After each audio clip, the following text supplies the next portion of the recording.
मैं हूँ गति। मेरे कई प्रकार हैं, जैसे वृत्तीय गति, घूर्णन गति, सरल गति और दोलन गति।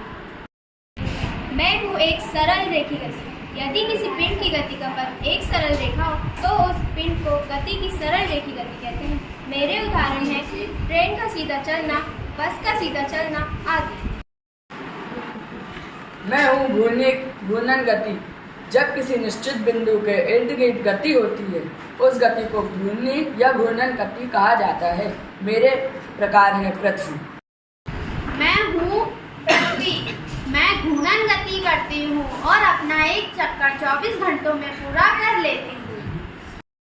वृत्तीय गति। जब कोई गतिशील वस्तु किसी वृत्ताकार मार्ग पर गति करती है तो उसकी गति को वृत्तीय गति कहते हैं। मेरे उदाहरण है पंखे का घूमना।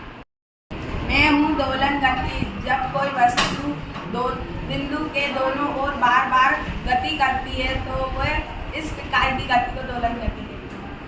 मैं हूँ एक समान गति। यदि कोई वस्तु समान समय अंतराल पर समान दूरी तय करती है तो उसकी गति को एक समान गति कहते हैं।